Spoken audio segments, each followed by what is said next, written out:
Oh, Seven Citizens, Black here from Casa Black Gaming, where I get right to the point with all of my guides so you can get back out into the verse. Today I wanted to offer up a quick loadout for the all-new Drake Cutter. Now this will be an early build, and so some things might change either by the devs themselves or after more flight testing by me. But this should be helpful in getting an early jump at some of the best components you can currently use, and with my nifty little graphics that provide some location options, you can pause the screen to easily see where you need to go to find the components that you're after. Now remember, if this is not your first time checking out my channel, then please consider subscribing, and while you're at it, if you wouldn't mind helping me fight the evil tyrannical YouTube algorithm by liking this video and even commenting on how you're liking this cute little Drake starter ship. And so with all that out of the way, let's go ahead and get to the build.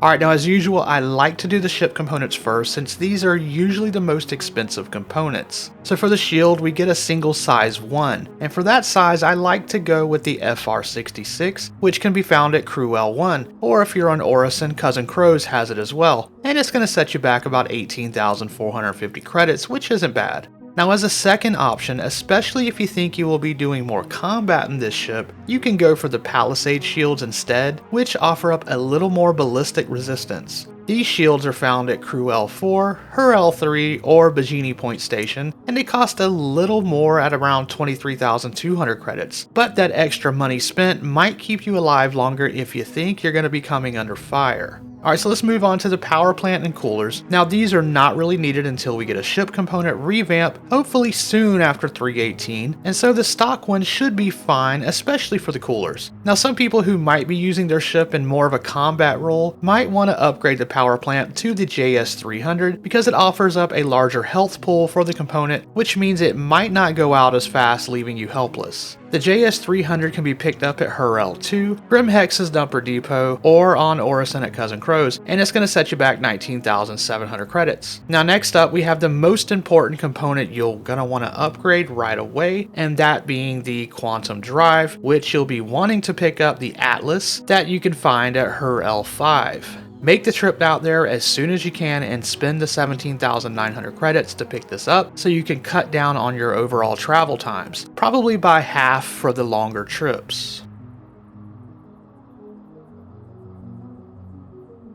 Okay, so now let's take a look at weapons. Now the cutter comes stock with two of the Gimbal Size 1 CF117 Bulldog laser repeaters, which will be perfect for beginners who might be flying this ship as a first ship and as their intro into the verse, and with gimbals you do lose some firepower in order to achieve more hits on targets, so if you're weak at flying and combat in particular, you will want to leave these two on the ship. Now however, if you're staying on target and flying pretty well and enjoying bounties, you can remove those Veripuck size 2 gimbals and slap on two of the CF227 Badgers, which will offer up a nice upgrade for you in terms of more damage. But do understand that these are forward-facing fixed guns. That means you will have to stay on your target and keep them front-facing in order to hit them. These CF227 Badger repeaters can be picked up at Center Mass on New Babbage or Area 18, and also out at the space station Cruel 5, which keeps you from going down into atmosphere to land on a planet. Now if you're feeling ballsy and are taking on higher tiered bounties with this little ship, you're more than welcome to swap out those laser repeaters for two of the FL-22 laser cannons, which are slower firing and only good for higher tiered bounties that are larger, but I thought I would offer up the option just in case you were interested and really good at flying. You could find these FL-22s at a few space stations, most notably Cruel 5, Hurrell 3, and of course Hurrell 5. And Center Mass on New Babbage also carries them.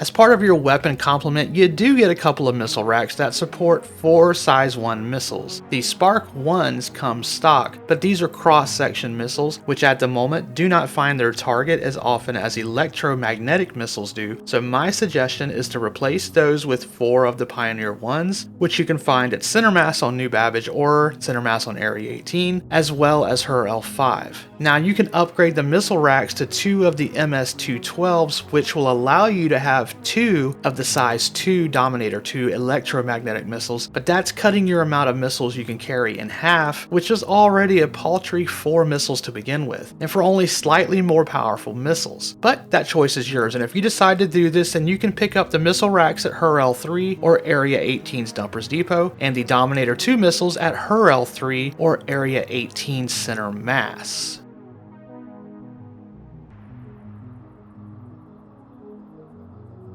Alright, a new feature I'm adding are some quick tips to help you find the most components with the least amount of stops. I'm not gonna lie, these components can be kind of everywhere, but I would head to her L5 first, since your quantum drive is there, and after having it, you will be able to move about the verse much more quickly. You can also pick up your Pioneer missiles here as well, and even the FL-22 laser cannons if you decide to go that route for larger bounties. Just remember that those laser cannons are slower firing and not as good at taking out those faster ships in those early bounty levels. Your next stop is going to be determined on what you find more value in, either the shields, from which you have 2 choices and thus 2 locations, either Crew L1 for the FR-66s or Crew L4 or her L3 for the Palisade. Or you might want to get your missiles first, in which case I would suggest heading over to Area 18 where you have Dumpers Depot and Center Mass to get you straight. Other than these locations, you might have to fly to a few of the outer stations to finish off your shopping list, but this should get you going. Alright, and that's going to do it for this quick loadout for the all-new Drake Cutter starter ship. I'm glad to see a new starter ship was added and hope we get more different manufacturers to round out the various companies so players can start to find an identity of ships that they prefer, and having choices to cover the various different roles will be nice in building brand loyalty later on. I'll also be doing a review of this ship, so stay tuned for that soon. Anyway, remember to be kind to your fellow gamer, don't underestimate how far duct tape can stretch, and stay positive citizens.